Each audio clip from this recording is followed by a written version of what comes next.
All right, we got it right this time. Welcome. You are now watching Juke Boys Sports Show. I am your host, King Ralph, here with the homie. His mic is muted. The homie and my co-host, the homie Kai. And we always talk about him, but we got him on. The homie Tar, what's good, bro? What's good? I'm chilling, bro. Chilling. How y'all doing? Kai, your mic still muted, bro. Bro, yo. I tried to tell you in my intro, you still didn't unmute the mic. Why he take himself out the studio? That's crazy. So while he fixes that, let's send a little shout out to the sponsors. You want to do any photo shoot podcasts like what you're watching, music videos, call the number on the bottom of the screen, 707 Fitboxer. We got a lot to get into today. So while Kai is fixing his technical difficulties, we are going to jump straight into it. We got some quick hitters, stuff for us to be able to post for content later, but we got a little short, small topics. It's been some big shockers on both sides, men's and women's tournament. You know, here he go. Oh, bro, he was trying it. Like, his Wi-Fi was like, nah, player, I'm going to need you to. Internet could. I think here we go. I think I could have. Right. Is he in here? I'm coming back. Can you guys hear me? Hey! All right. I don't know what the heck happened. But hey, biggest shocker in the tournament. Any one of you can jump in. All right. I'll go first. So my biggest shocker for the tournament was Purdue. Purdue wound up losing to FDU. That was a huge shocker because that was the second time in NCAA men's basketball history where you had a number 16 seed? Yeah, number 16 seed upset the number 1 seed in the tournament. And I look at it like this, guys. Purdue actually, they looked flustered the entire game. I think FDU, they came in and their tallest player was listed at 6'6". So pretty much like Mike Jordan, Kobe Bryant height. Their tallest player, like really let that sink in. So I look at the context behind that, right? Then I look at the fact that they had a player who was averaging 6 points per game, went off and had 19 points on them.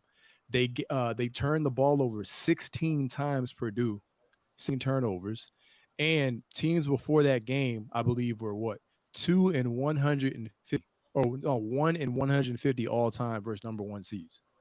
Like, that's just unacceptable. Yeah, we can look at the fact that Purdue was a team that in years past has lost to some teams that in double-digit seeds and everything, but nothing as egregious and as astounding as the loss that they suffered from FDU. With all due respect to FDU, I had no idea that a school named Fairleigh Dickinson even existed. I really didn't. Their coach just got the Iona job that Rick Pitino just left too. So he did for sure. Yeah, he got like a 5-year deal or something like that too. I'm like, all right, go ahead, bro. Yeah, he was struggling to get jobs too. That's why he took the Fairleigh. Yeah. I think he was high school, something like that, and that was the only place I was hired. He got in there, but for me, like Purdue losing wasn't a shock because they can't shoot threes to begin with. Right. So they were like one of the worst 3-point shooting teams in the nation. I actually had them losing in the second round, so it's like I didn't have them going far at all. It's like one of those things to where their best player can't be Zach Edey. I know he's like conference player of the year, but that man is big and slow. There's no way your best player should be Zach Edey. I'm sorry. They keep showing this nigga's mama on the screen too, bro. Like I get tired of that. Get tired of seeing his mama smile every time. But my biggest shock was Princeton though. Going to be in the Sweet 16. They got past Arizona, which was tough, but it's always tough for them to win the next game. Like we've seen these upsets in the past, but when they go to the Sweet 16, it's a whole different story. So, got to give a shout out to Princeton, But like I said, like the Purdue thing, like I know it was a shock, but it really wasn't a shock because they really weren't that they weren't really great at significantly anything this season. Couldn't shoot threes. Once you pack the middle with Zach Edey, he doesn't do anything. So it's like, Facts. So next up, we got chances the Lakers get to play in. And so I'm going to take the lead on this one because I have their current roster Okay. Not roster, but the rest of the games that they have to be played. So they got Utah twice. They got the Bulls twice, which I think is interesting because Pat Bev said that he's going to try to knock them out of playoff contention. We got the Clippers, Suns twice. And so with no LeBron and a shaky AD, I'm not really sure how well that's going to bode for them. And so I think that given they're already in the 10 spot, yeah, I'm going to give them a 60% chance of getting into the play-in game because you still got Utah twice. The Bulls with AD, Vooch gets cooked by center. So you have the possibility of being able, you actually have like just a straight mismatch on that side of the court. So especially at that position. So I think that there's a possibility that they could beat us, but I still think we just beat the Sixers last night since we got Pat Bev. Zach has taken his play to another level. Pat Bev got the team playing a really good defense, being a leader on the floor, just instant leader on the court. So I'm not really sure how well they're going to play against us, but I think that some of the other matchups, I think they got OKC twice, which surprisingly they're in the 8th spot. I didn't even really know that until I looked. So just think if they had Chet Holmgren, how much better they would be. But I'm gonna give the Lakers a 60% chance. If either one of y'all want to jump in, we can go to the next topic. Okay, I was going to give him a 50% chance. So I like 60. I like 50% chance because I think what you mentioned, Ralph, real quick, was when you talk about a Patrick Beverley. I look at guys with incentive, guys with motive, guys having something to play for. So I think Patrick Beverley, when we think about his comments that he made about the Lakers and the locker room dynamic and wanting to knock them out, that's going to give more fuel, I think, to teams like the Bulls, but also the Lakers should be expecting Patrick Beverley to come at them, right? So I think that can be a dangerous matchup for the Lakers. And I also look at the Russell Westbrook situation and the manner in which he left. Also, the Clippers having a chance to really knock out the Lakers' playoff chances. And you have teams like Utah. That is a good team. You have a former 6th man of the year in Jordan Clarkson there. You have Lauri Markkanen playing some of the best basketball of his career, who made an all-star team, right? So you have teams that seem to be playing with some incentive to actually do something right now. And so I think for the Lakers, I like their roster. I like D'Lo, the return of D'Lo, but I give him a 50% chance because I will not sleep on that dude, Austin Reeves. There's something about guys who can galvanize the locker room and give energy. They call him Hillbilly Mamba or something like that. Hillbilly Mamba. I love that nickname too, bro. Yeah, but NBA.com just put out an hour compilation of this man's game. That's crazy. I saw that this morning. I was like, "What?" But hey, it had like over 100K views too. Bro, so, that's crazy. Like it. But to wrap it all up, it's just I think that when you have a guy like Austin Reeves, right? You have guys like Jared Vanderbilt and all that kind of stuff. It's like you see when the role players want to win, that really, really matters. And I think the team fits well. I feel like LeBron is kind of. I'm not going to say anything. I don't want to say he's faking injury, but I feel like he's trying to get some rest. He's like, yeah, guys, go ahead, do the little thing. So I think he believes they can get it, but you're playing a dangerous game. So I'm going to give him a 50-50 chance. I'm kind of on the fence about this. And real quick, do we trust the West or the West? Do we trust the rest of the West? No, the West is up in the air right now to me. Right. The Warriors can't win a road game to save their life. Up in the air. Yeah, the Warriors can't win a road game. Mm-hmm. So there's KD slipped. That's still the wildest injury, bro. Like the way he went down, bro. Oh my goodness, yo. Sometimes I feel like karma just be coming to get people, and like I don't have nothing against. I love KD. KD is my favorite NBA player, so like nothing against him. But for you to get hurt like that, you gotta watch how you treat people. And then next up, it was wild. I didn't actually get a chance to watch the game, but I remember seeing highlights. With 20 seconds left, there's a YouTube clip. I wanted to have the clip, but I didn't. I was running around with my daughter today, so I didn't really get a chance to get all my clips ready. But 20 seconds left.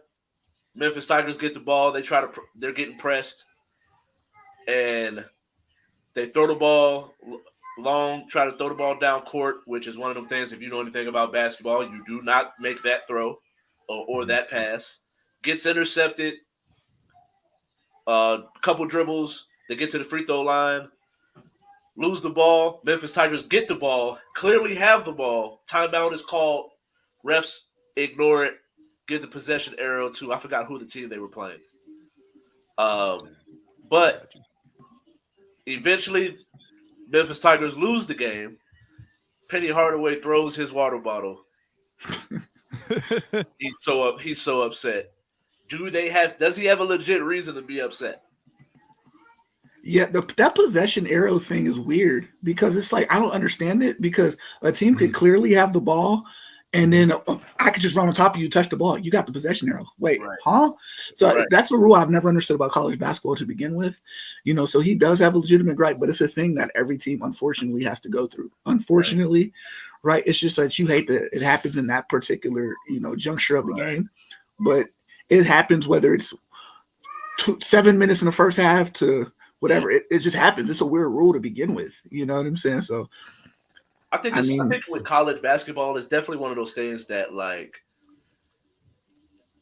I don't think that you want the game to be exactly like the pro sport of whatever it is that sport is. You want to have some subtle differences, but at the same time, I think that you have to be able to make the best call in that position that you possibly can. I think with the NBA, they review everything too much, so I don't want them to get to the point where they're reviewing everything, but I think that that's one of those things that you got to be able to, like, go back and make that call the right call. Because I remember a couple years ago, SMU was in the tournament. I forgot the other team. They shot the ball. The ball was clearly short. Bros ran up. He jumped up, grabbed it. It was probably like a foot before the rim, but they said that the ball was coming down, so they gave the point to the other team, which was the game-winning bucket. And I just think that when in those moments, it's like we all talk about March Madness. It's one of our favorite times of the year. March Madness, you got the NBA's heating up. You got the NFL draft getting ready to come through. And for the baseball lovers, baseball's coming down the pipeline. So I think that this is our favorite time of year. So it's like that moment. You don't want to ruin that moment. And you can tell how much these kids care. Like cheerleaders is out here crying. Parents is out here crying. Players is out here crying. So it's like to take that moment away from them when this is some of their last time that they're ever going to touch a basketball court in a competitive and to this magnitude, I think is messed up, and that's the part that I dislike about it. Next up, the World Baseball Classic is today is the final. It's actually delayed right now. We got USA up against Japan. I think USA has a embarrassment of riches. But Trey Turner came out. He made a statement because he hit a home run. I think it was in the quarterfinals to send them to the semifinals. And he said that, and this is a person who's won a World Series. He came out and said that was the biggest hit of his career. But as a person that I watch ESPN, I get on YouTube, I'm on Twitter when it comes to sports talk. You don't hear about the World Baseball Classic being talked about. And not to compare it to World Cup, because the World Cup is literally the World Cup, where baseball is really only important on one half of the hemisphere. So, but I do think that it's one of those things, whenever you get that opportunity to play for your country, I do think it should have more or significant importance to us. If it's America's favorite pastime, then why aren't we seeing this plastered in more places? Why are we not? Why is it in like the bottom of a YouTube clip for you to see it? Like I'm an avid sports fan, so I have to I see it because I go through everything on my feed, but it's not at the top of anything. It's not even in your top 5 of trending things. So I think that is one of those things for me. Like I feel like it should be more important, and I'm trying to figure out why it's not. I think timing. It's March Madness. So it's like we associate March Madness with basketball, right? Okay. Even with wrestling fans, WrestleMania, right? So that gets more coverage because it's like we know what March and April is for. We don't know when the World Baseball Classic is. Like I wouldn't even known it was that season. So it's like it's hard when you're a sport to try to compete with another sport that we know what it's here for, right? So I think it's just the popularity of it. And you just picked the wrong time, unfortunately, because you're not going to get ESPN coverage with March Madness. Female March Madness is going to be on ESPN.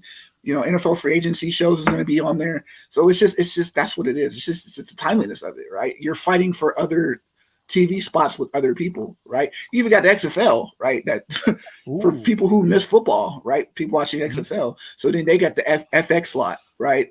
They get the Fox News or whatever sports slot. So it's like you're competing against too many sports. You got to do it in a standalone time, but then it's hard because baseball season starts, come on. So when do you actually do it? And I think that's the problem.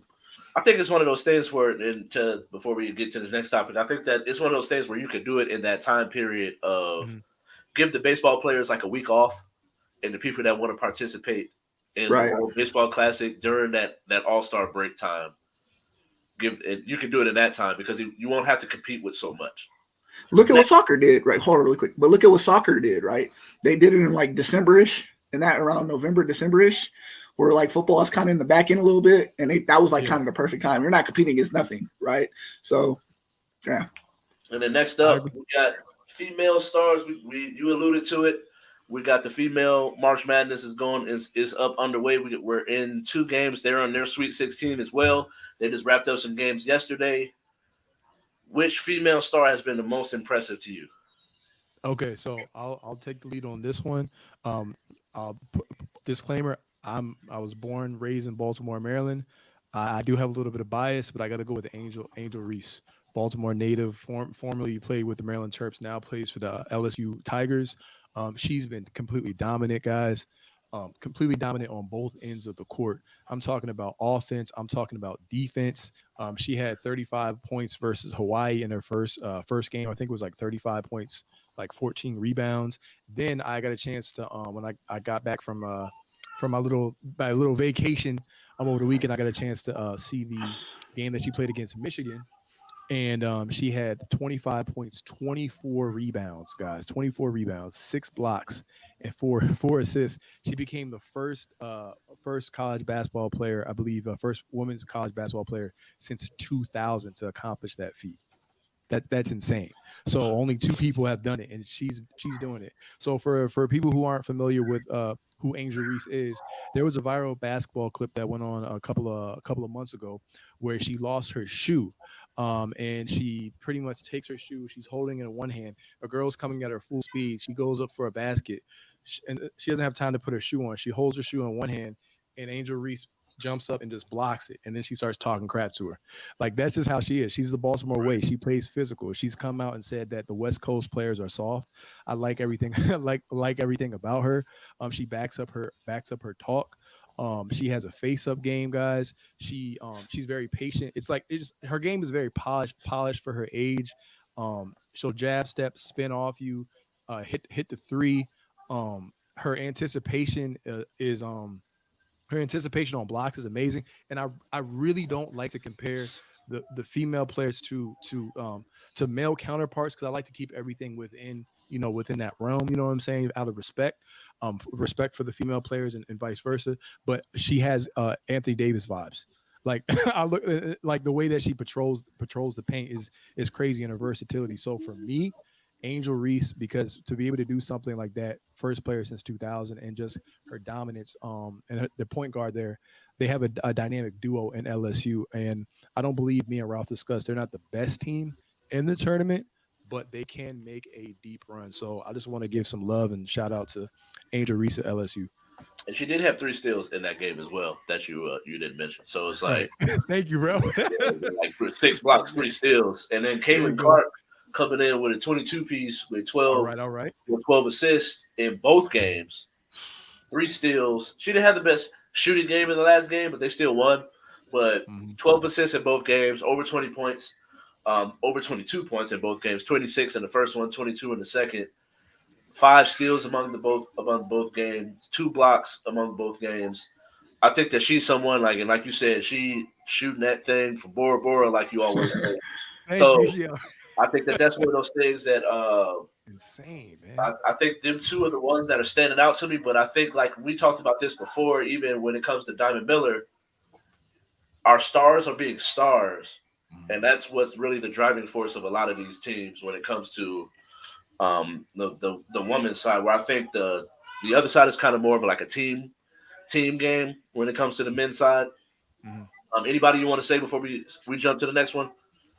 Nah, y'all go. Because this one you're gonna go crazy, bro. So next up, we got a big fight coming up this weekend. It's the first of many. If you don't know, if you haven't been paying attention to boxing, we got the Caleb Plant David Benavidez fight, super middleweight, coming up this weekend, and then after that, we got a string of fights from the Ryan Garcia to Tank. We got what was it?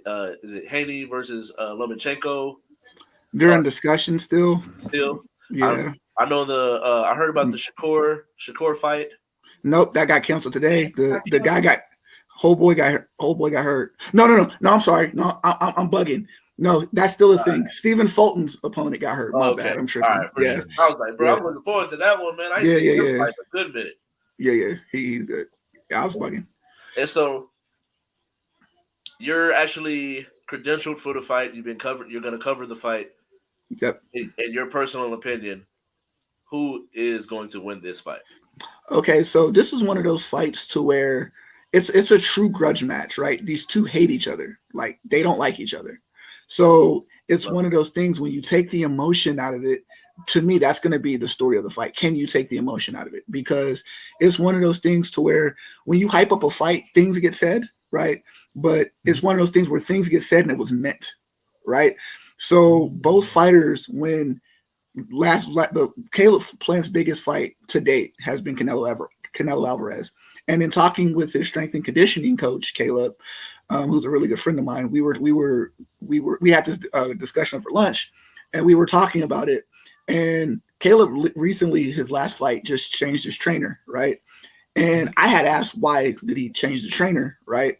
And what he kind of explained to me was he needed a trainer to keep his emotions down, right? Because if you remember the Canelo fight, they had a huge discussion about the slap, right? Yeah. And what led to that slap? Him calling him a drug addict and him doing all these other things. That's not Caleb's game. That's not who Caleb is. Caleb's a humble, quiet guy, right? But sometimes when you're a boxer and you're emotional and things get said, you want to argue back and you want to start arguing back. Right. So he engaged with Canelo. He was trying to fight fire with fire. He let his emotions get the best of him. He got beat, right? So when that happens, it's not a good look, right? So if we're switching gears to his last fight, right? Caleb, his last fight, it was that talk of, leading up to it, I'll never let a white boy beat me. Like, this was his opponent. Never been knocked out by a white boy before. He's a punk. He's all this, right? Caleb just sat back. He was calm. He was measured, right?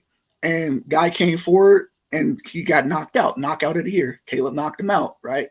So in this fight, I'm kind of expecting the same thing, right? The lead up to this fight, Benavidez, if you don't know the backstory of it, I'm going to tell you the backstory right now. Caleb Plant, his daughter, when he was younger as a fighter, his daughter passed away. Younger baby daughter passed away. And when he won that world, he promised that he was going to win a belt in her honor. He won the belt, and that's kind of been the narrative of his career, him falling down with the belt, crying. Hey, he had his daughter's name on his shorts, Aaliyah.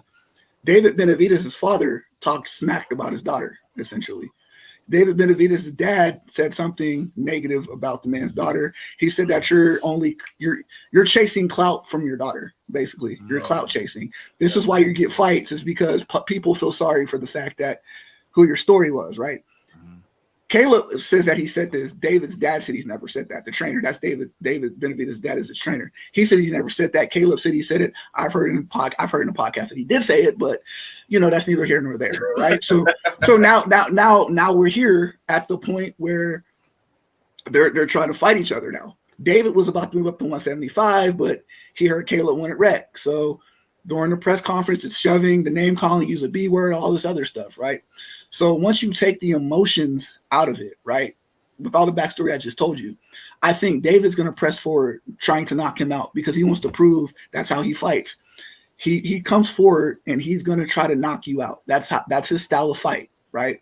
Where Caleb, his new trainer, right, has him a little bit more measured, has him a little bit more disciplined, and I don't think Caleb is going to chase the knockout, right? I feel like it's going to happen. If a knockout is going to happen, it's going to happen organically, right? But whoever walks one down with the knockout, my fear is because you don't like each other, you're going to get sloppy and you're going to get knocked off your game. Right. So for me, I can't pick a winner because I'm very, very biased because I just told you Caleb plans. His trainer's my man. So I'm very, very biased, right?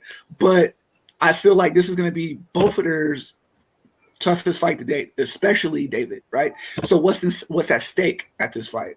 The winner's supposed to fight Canelo, right? I do believe if Benavidez does win, I feel like Canelo runs across the street. He's not going to take this fight. He don't want to fight him. I don't think he's going to want to fight him. I think he's been ducking wreck for a long time with Benavidez. It's just my personal opinion. I don't think that fight happens. Canelo's fighting. I have heard that before, and I've seen that on media. That Canelo wants no parts of Benavidez. He wants no parts of Benavidez. He just took a fight with John Ryder, and I feel like he's going to end up dropping the belt at 168, and if that happens, Benavidez moves up to 175.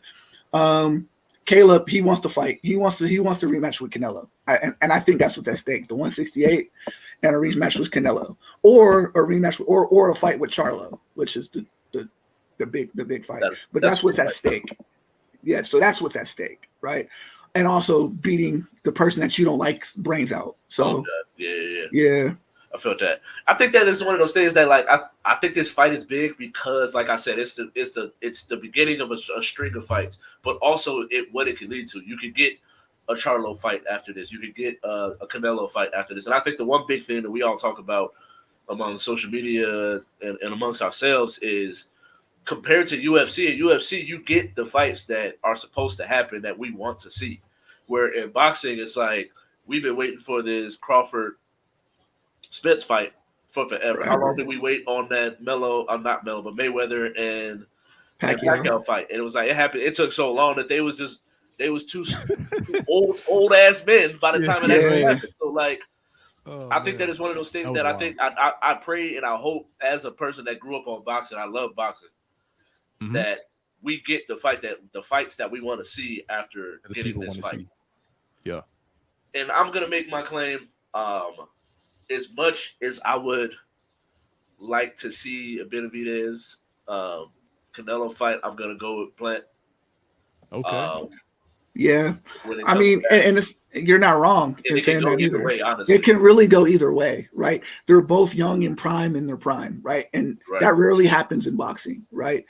And the reason why, to answer your question too, why big fights don't happen is because usually 9 times out of 10, there's all these negotiation tactics. I fight for Showtime. I fight for this person. My manager wants this. These are two dudes that really don't like each other. So how do you sell it in the ring, right? So that's where it's like it's either going to be a war, right, where somebody gets knocked out, or it's going to be a tactical fight. And I feel like if it's going to be a tactical fight, it measures more to Caleb. If it's going to be a stand in front of you bang fight, is David Benavidez. So it just really depends on who shows up that night and what type of fights you want to see or what type of fight they're willing to deliver. I think you said it best, Tar. Like the way you broke it down is what they always say, the age-old saying, styles make fights, you know? Right. But with that said, I learned a long time ago back in my CSN days with Tar, just always trust his opinion when it comes to boxing. So I'm rolling with Plant. But see, like I said, it's more of a thing where I don't really know what David Benavidez is going to do because I get to talk to his side tomorrow. I've been talking to Plant's side the entire time, so I don't know too much about, but I just know one perspective, the Plant perspective, right?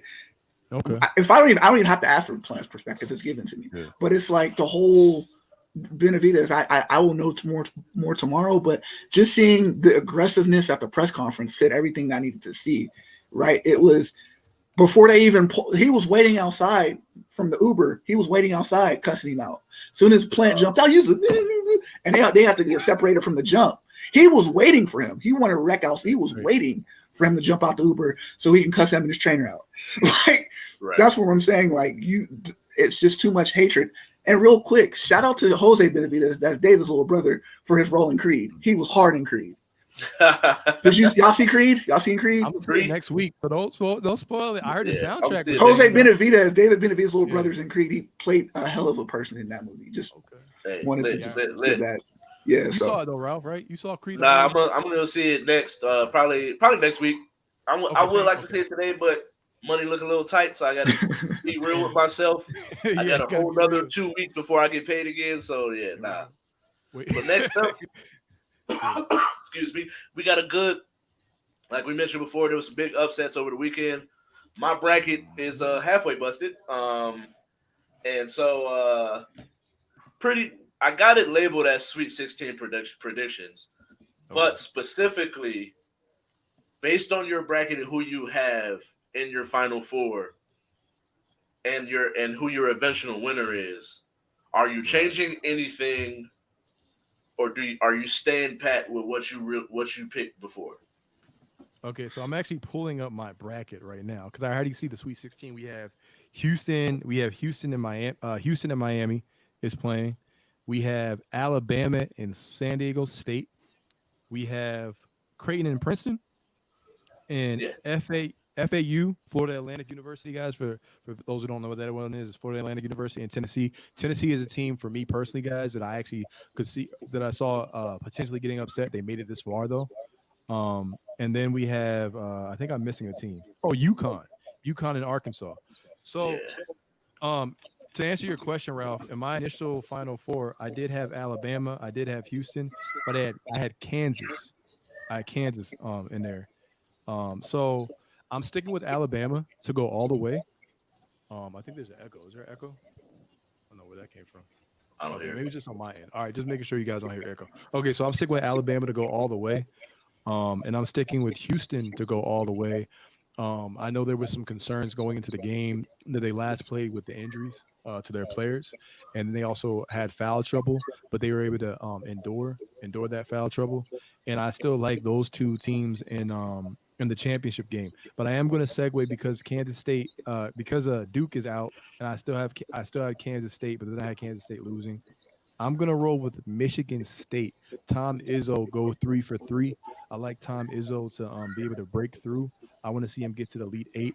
And he's kind of the last of the Mohicans, as I would say, as my analogy, the last of that old guard. We talked about Jim Boeheim gone, Mike Krzyzewski gone, Jay Wright gone, Bob Huggins gone in the first round. But, you know what I'm saying? So, thanks to Maryland, Maryland rep, he was all in his feelings talking about, I'm sure people are saying I should retire. I'm like, bro, no one's telling you to retire, man. But if Maryland retired you, so be it. But I'm going to go with Michigan State. I like Michigan State to get through in that one. But I think in terms of winning the region, UConn. I joked with Tar, Ralph, earlier. I'll end with this. I joked with Tar that I never trusted UConn since the days of I haven't trusted UConn since what's his name? Jim Calhoun? Yeah. Yeah. And Kemba Walker, man, I haven't trusted him since Kemba took that step back because I felt that the organization as a whole took a step back after that. But I think UConn's actually going to win the region, man. I'm thinking.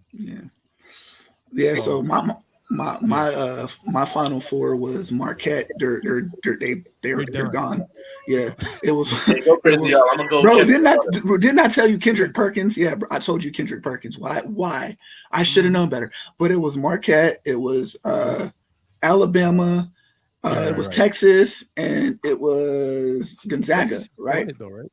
Texas is still in it, so I'm 3 out of 4. I'm still alive. But I stand by my Gonzaga thing because it's Drew Timme season, bro.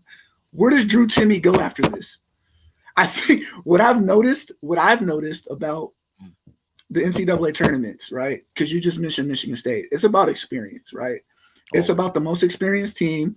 Like last year, North Carolina had no business being in it, but they had the experience on their side. Kansas had no business being in it, but they had the experience on their side. A lot of it has to do with, to me, it's experience. And the fact that you have a guy like a Tom Izzo there, like you said, the last of the Mohicans, I think that him knowing how to win certain games and knowing how to be in certain situations, he's built for that situation, right?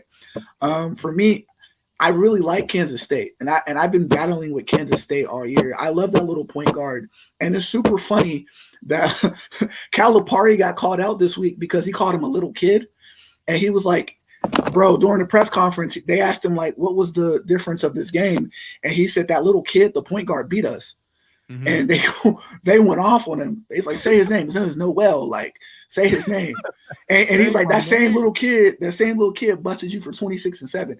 So again, he's motivated. He's mad. He just got disrespected by Coach Cal. So I think the fact that another team gave Kansas State bulletin board material, to me, that rings heavy, and that's important to me, in my opinion. But I still think it's Drew Timme, though, bro, because like I said, where does Drew Timme go after this, right? Like, he going to get lit off his NIL deals. He ain't going pro. So it's like he going to be a 6'8" dude working at T-Mobile. Like, this is his season, bro. He's going to like, bro, like, this is his season, bro. Like, after this, it's like, for some people, this is all you have. You remember my boy Mateen Cleaves? He's the Mateen Cleaves of this tournament, right? He's the Shabazz Napier. He's all these people. Your boy Juan Dixon, he's this, right? Because some people, all they have is March, right? Yeah. This is all Drew Timme has is March, right? And I've been saying this from the beginning. Some players, it means more to them, right? When they was down like 9-10, it was him that led the charge because he knows after this, his life might not be the same. He might be a foreigner after this, right? Or learn Spanish. Learn Spanish, pal, after this, right? Because you're probably going to the EuroLeague, right? So for me, I still have them going to the championship game just because it's Drew Timme season, baby. And I still got Alabama in my final. So I picked Alabama and Gonzaga from the beginning, and I'm going to keep it that way. But I'm starting to lean more toward Gonzaga winning because, like I said, Mark Few has not won a championship yet, and he's going to want to win with Drew Timme, right? Like, I feel like there's just extra motivation there. And when you have that player that you love so much, you're going to call extra for them, and they're going to play extra for you. And I feel like that motivation is on their side. So that's a bar right there. That's a bar. I got Gonzaga. And for the people that watched last week, I actually, when we were making our predictions, I went between Kansas and Gonzaga, and I was leaning Gonzaga, and then I literally only went with Kansas because of Bill Self. I thought he was healthy and still going to go. Right. So for me, I'm going to stick with, when it comes to mine, I'm going to go with Gonzaga because that was who I originally was going to pick. And then for some reason, on the Zags. I just felt like, because I said it at the beginginning, like, they're not a number one seed. They're not a number one seed, so they don't have that pressure of, like, it wasn't like they were bulldozing through everybody they played against, like they had the years past. But now it's like, all right, you're expecting them to get there. This is the 1 year in the last 5 years that it's like you're not expecting them to go as far as you had expected them in years past. So I'm going to stick with Alabama on that side. I'm going to agree with you on the Michigan State side. Oh, Michigan State, okay. I actually kind of contradicted myself. In my bracket, I picked Houston in the bracket, and we're in the same group. Yeah, I picked Houston, but on the show I said Texas. Oh, okay. So both you and technically, so I had Texas too. I had Texas. So I'm gonna stick with Texas winning, right? Because that's what I actually came out my mouth. But in my bracket, I have Houston, but I'm gonna stick with Texas. It was actually really close between them and Xavier. I think the winner of the Xavier Texas game is who's going to get out of that conference, that region. And then I like UConn, bro. I really love UConn. But I'm gonna stick with the Zags because for every reason that you said, and plus I just think that they have a well balanced team that's led by someone that's gonna very fundamentally sound. His game works for college. And his game works for the G League. It's not going to translate to the NBA because Luka Garza is balling in the G League. He get up to the league and he's too.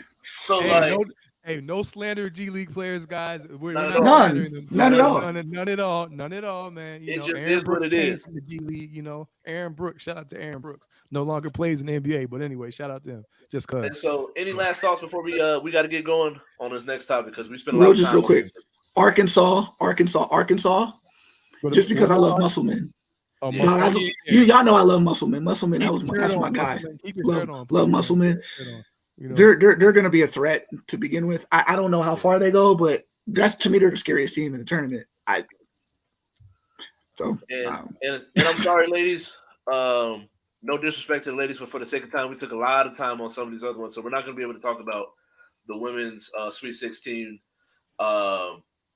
Maybe we could do an extra credit one where we just stick around for another 5 to 10 minutes on outside of the show.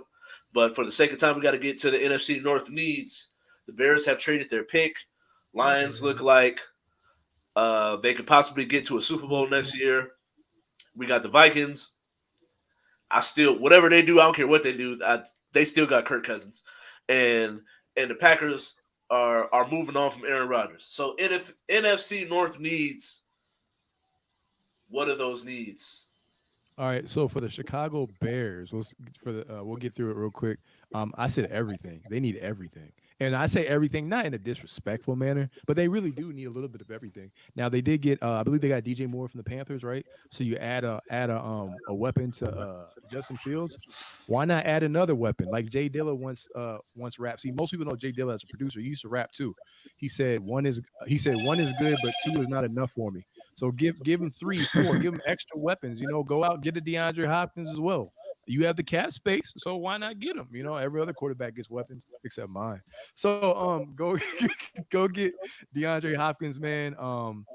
Get a linebacker, get some defensive pressure. So I'm gonna go with the Bears. They need a little bit of everything, continue to balance that team out, and they especially need some offensive line protection for Justin Fields. Please give him some protection. The one thing I will say is that I don't think that they need a little bit of everything. I think there's certain key factors that they do need. Like I've seen, I think the additions of Edmonds and Edwards, you might need another linebacker, but outside of that, I don't feel like it depends on how much cap space you have at that point when you get to that third linebacker, because they're most likely still going to be running that 4-3 cover 2 type defense. Did they replace Robert Quinn yet? No. Okay. So I do think that they're going to need a pass rusher. Mm-hmm. I do think that they're going to need someone to replace Montgomery. And I actually seen this thing, and I was like, that's actually not that crazy. I just have a problem with it at the number 9 spot with them getting Bijan Robinson. And so, but at the same time, if you're sticking at that spot, that's too high of a pick, so you got to go with a tackle. And so, you got to go Peter Skroniski or Paris Johnson. Exactly. I don't really like Paris Johnson like that. Me neither. I like Peter. Pause. Peter. I like that the tackle. And so I'm gonna go over with I'm gonna take the Vikings next and say their need. I think with them, I think that they need help on that back end. Oh yeah. Of the defense, and so I think they need one of the DBs, and hopefully we got enough time to talk about the DBs today because we did take a long time on the quick hitters. But I think with them they need defensive back help. You let Patrick Peterson walk, but he was older. Your pass rush is decent enough, but it's not elite to where you're able to hide your DBs. So I think that you got to get that DB help or pass rush help. I agree. Yeah, and they lost Eric Kendricks to the Chargers too, so they might want to get some depth in the linebacker position. So some young. Right. And then what do the Packers need? Lions, I think. The Packers need a new general manager. That's what they need. That man is terrible. Let's take the lead on the Packers. What you think? No, the Packers need a new general manager. That man is terrible. Like, because to me, it's like if you can't build a team around Aaron Rodgers, I don't believe you can build a team around anybody. To be honest with you, because it's like I don't know, bro. Like I just feel like they have young pieces, but it's just like, did Aaron Rodgers make the young pieces, or are they going to have success with Jordan Love too? I just don't know. They got rid of all the receivers too, bro. Well, they have like 2 left now. I think like everybody they're gonna. They need, I think with a new quarterback, a young quarterback, you're going to need like a tight end. You're going to need some things to help him make comfortable and transition it over, because it's like there's a transition period, because a lot of the players you had made Aaron Rodgers feel comfortable. Now you need to make Jordan Love feel comfortable, and they've done virtually nothing. They've been quiet. They haven't done anything, right? So, I don't know. I just think they need direction. They need a general manager.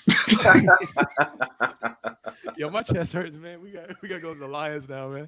I think with the Lions is hard because like they play so hard. So it's like they play so hard that it's like it's kind of hard to say like what they need, because I feel like they got their pass rushers. Mm-hmm. But I feel like some of those DB picks that they had didn't necessarily pan out the way that they. So I hate to keep saying DBs.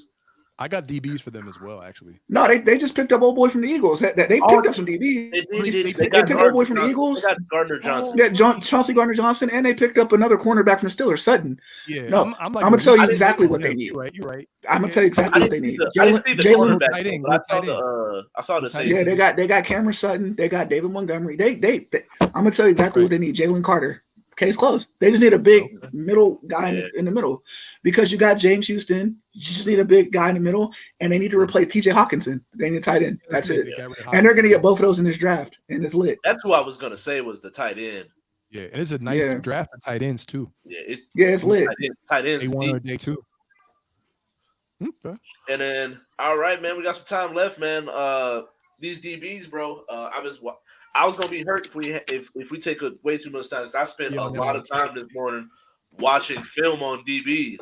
Oh, we gotta talk about this. So, and you know what's funny is crazy, because I was watching one YouTube show. I think it's the Bootlegger. Oh, podcast. Bootleg Camp? No, not Bootleg Camp. Why I say Bootleg Camp? It's like the Bootlegger podcast. One of them brought up, they were talking about Ringo. Oh, Keely Ringo, or and I know so many people, they talk about him, and they talk about like his upside, and where they rank him as far as the top corners. And I'm like, no, I know that Ohio State is a wide receiver U, but he was getting cooked until Marvin Harrison Jr. left the game. And so I'm like, even in the ones where he just wasn't getting the ball, he's getting worked on them routes, and it just was Marvin Harrison's just not getting the ball. And so I'm like, I don't really see him as that top 5 DB that other people see him as. I respect. Yeah, and I don't have nothing against him. It's just from watching the tape, I just got other people that like. I think for me, I think at the top, I got Devin Witherspoon, because I just think that he has so much versatility that you can put him at. You can put him in a safety slot, outside, helping run defense. He's physical, blitz situations. I think that he's the one at the top of the list. I think that there were some pause for concern with me when it comes to Christian Gonzalez, because I have seen him he was getting worked with back shoulder fades early in the year, and then later in the year he kind of figured that part out. That his athleticism and the fact that he's still relative. I think once I looked into like his history, his dad was a former basketball player, so it kind of makes sense with certain things. He's not as refined, technically sound as other corners, and it kind of shows with the way that he moves on the field. But his athleticism, size, ball skills, has a very high ceiling. I just think he's one of those dudes that eventually he's not as versatile as a Witherspoon. So that's why me personally, if I'm the Raiders, I think the more people you have that can play more positions, the better it is for you as especially when you're picking in the top 10. So I don't want to take over the segment. I'm gonna tell my 2 people, let y'all go, and then whoever's left over from that hasn't got mentioned. All right, Tar. Why don't you give us your 5, number 4? I actually didn't structure a top 5. I actually structured dudes I would draft round by round. Okay. 5 guys I would draft round by round. So if you want to do it, because I did like second, I would do this dude second, third, So okay, yeah. Of all the people you've seen on, I'm gonna ask this question. Of all the people you've seen, we're gonna do this segment a little differently. Of all the people you've seen, Tar, that get mentioned, who do you think should be a first round talent? Oh, okay. Of the ones that you had, Emmanuel Forbes from Mississippi State. I like. Do you have him on your list? Yes. Yeah. Okay. Emmanuel Forbes from Mississippi State. Ball hawk, 6'1". He ran a 4.35. He reminds me a lot of Antonio Cromartie when I see him play. Right. He led SEC with 14 career picks and left the FBS in 6 returns for a touchdown off those 14 picks. Oh, sure. Right. So he's a guy that you can blanket on the outside. I think that this is such a deep cornerback draft that he's talked about more in the second round, but I think he's in the first round because I feel like you have guys like Eli Ricks, the dude from Alabama, ahead of him, and you got the guy from South Carolina, Cam Smith, in front of him, which I like both of them. Don't get me wrong, but when I look at Ricks, I see a lot of Trayvon Diggs, like from Alabama, tall, rangy corner, but he gets burnt a lot. Where I feel like Emmanuel, he has the size, he's a ball hawk. I got Ricks as a second yeah. round. So he's a ball hawk. So I feel like, to me, if you're going second round, that's a value pick because I look at a lot of these defensive backs. I see this being a nickel corner draft. Yeah. Outside of the top 4, top 5, it's a nickel corner draft. Like if you play nickel, heavy nickel, all these guys on my list are all nickel corners, and these are all guys that was highly ranked. And then Kai from Maryland, you guys got 2 dogs in Maryland, like 2 of them that I got ranked high. I got Jacorian. You got them both in the first round? No, hell no. No. So just to answer your question, the only one that I personally got on my list is Emmanuel Forbes. Yeah. That I got first round. Okay.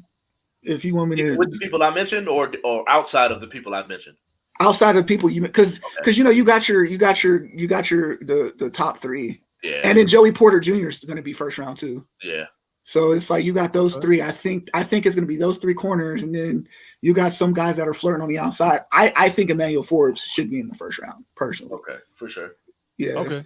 Yeah, because I got Emmanuel Forbes on my list as well. But when you mentioned Smith, I have Smith beneath Forbes on my list. So I have him right underneath him. But then I have what Ralph said. I have Witherspoon, Gonzalez, and I have Joey Porter Jr. But I'm also a guy who, like I always look at guys like the tall corners, the Sauce Gardners. I look at the Richard Sherman's, the 6'3s. So I like Gonzalez and I like Joey Porter Jr. because I like those 6'2", those taller corners who are kind of rangy and stuff like that. And it can jam the receiver. So those are guys that I look at. But the one thing I like about when you mentioned Joey Porter Jr., because remember I asked you, I was like, yo, who do you like in this draft? Who's the best or who's really good? And I understand, like, I know who Joey Porter is because we had to play him as a Raven, his dad. Right. But one thing I like about this guys and Ralph as well, like when we look at potential, right? So there's always that guy who you say who's like the most pro ready, but then I look at guys who still are like really good, but you can still see that they have like an extra gear or a ceiling.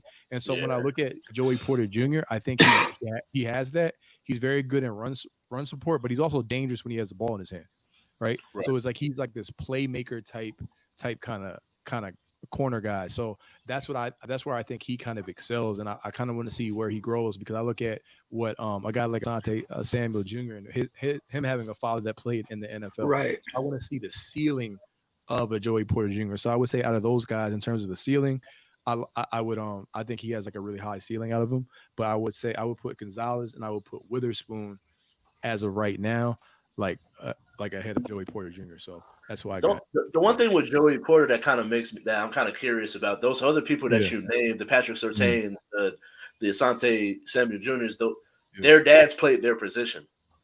So for him to be playing a position that wasn't what his dad played, I'm kind of curious how his dad's a defensive back coach though.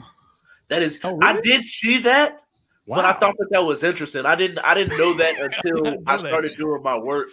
Or Joey Porter Jr. Like, I don't know. For me, I like lineage babies, right? Because you're gonna see. I have Trevarius Hodges Tomlinson on my list. That's LaDainian Tomlinson's nephew. And I have him going as a high, like 4th rounder nickel, right? He allowed a quarterback rating of 56 on him. So his only problem is if the kid is 6'1", he's going 1st round. But the fact that he's 5'8", 5'9" doesn't do him any favors. But he's a lockdown nickel, right? So this is why, to me, I see it as a nickel corner draft. You're gonna like this one, Kai. I got this guy actually going to your team, DJ Turner from Michigan. Okay. Have you heard of DJ Turner? We said Michigan. There you go. Okay, so that's what I'm saying. DJ Turner, another guy, right? He was the fastest dude in the combine, running 4.26, but he allowed 62.2 in man coverage. So he was shutting stuff. So that means he was shutting stuff down. 62 quarterback rating. He was shutting stuff down on his side. When he played Ohio, look at the Ohio State tape. You mentioned how you didn't like, certain people when they played against Ohio State. I love DJ Turner against Ohio State. Right, I love him. Again, his problem is his height, right? So I have him 3rd, 4th round, but I got him going to the Ravens because of the Michigan ties, right? Yeah, but yeah, so it's like, for me, it's like these lineage people. If Tre'Davious Hodges-Tomlinson was 6'1", 6'2", he's a 1st round pick. But the simple fact that he's 5'8", you can't control your height. Right. And he's a little guy, but he's perfect in zone. He plays great zone. He plays great, everything. Right. It's just the fact that his height. Right. And just to kind of unload my list really quick. I got another guy on this list named Jamie Robinson from Florida State. He's a hybrid. He reminds me of LaMarcus Joyner. He's a free safety, and cornerback. Nickel though. He's played over 1,000 snaps in his career. He was all ACC. Problem is, again, height, right? But he's versatile. He could play safety. He could play back end. He could play nickel. He could play anywhere, right? So in this draft, that's what you're looking at. You're looking at the versatility. So when you kind of talk about like Joey Porter, right? He has a lot of versatility in his game. His dad was a linebacker, so he's good in run support. Right. So if I put him in a nickel and I can blitz him off the edge, he's really good in run support. He's really good on the back end. He's really good in other places. Right. So a lot of these lineage players, he fits the mold of this draft of versatility. Right. And you need that in this era too. And you need that in this era of versatility. And then also too, when you guys get some time, also look up. You guys had Devin Witherspoon. Look up Sidney Brown and Jartavius Martin. These are his teammates. Right. Okay. Sidney Brown led the team with 6 picks, 1st team All Big Ten, and Jartavius Martin was the guy on the other side of him, shutting stuff down too. They were the number 1 defensive back unit in college football when it came to turnovers, forced a lot of turnovers. So in order to understand why Witherspoon was shutting stuff down, he had other guys on the other field shutting stuff down with him, right? So these are guys that are going to get picked in the 4th, 5th, 6th, anywhere between those rounds, but it's one of those drafts, like I said, it's like very, very versatile, right? So Joey Porter fits under that spectrum of versatility, right? Because dad being defensive back, linebacker, defensive back coach, can fit in the box. He's a box corner essentially, and can play box safety, can play anywhere, right? So hey, that's Tar, ladies and gentlemen, our draft guru. You learned more in like 3 minutes and you go in 30 minutes, Tar. I like going back and forth with you, bro, and like I like bouncing stuff off of you because it's certain people that I don't know, but then also you confirm thoughts that I've already had. I actually was going when I was going through this. There was a lot of versatility was one of the big things that I seen. Like someone that you didn't mention, Brian Branch. Yeah, I like him too. Another one. I when I was watching his tape, he doesn't have the size of a Derwin James, but he had the versatility where he could be in the slot, he could be on the outside, he could play safety, come down and blitz, come down and run support. And so when you say that a lot of this draft is about versatility and how many different positions that you could play, I think that, and it goes back to what I mentioned when I opened up the topic. I think that this draft is interesting. There are no Sauce Gardners. Those people that you could just say, hey, this person's going to be straight up locked down, for a fact. I think that there's some people that have that potential, but I think that this draft is really going to be based on help other spots when it comes to the cornerback DB position. Yeah. Nah, I'm not mad at that at all, for sure. Yeah, that's definitely true. And so thank you all for watching. Kai, you got anything you want to say before we get out of here, G? Hey, I will work with two of the best, the very best. So I'm just very appreciative to have everyone on our show. That's all I got. All right. Thank you all for watching. Make sure you go and you follow the Juke Sports Show at J.U.K. Sports Show on Instagram. Make sure you go on Facebook, type in the He Say She Say channel. He Say She Say all one word. J.U.K. Media on YouTube. Thank you all for watching. We got to get up out of here. Peace. Peace. Peace.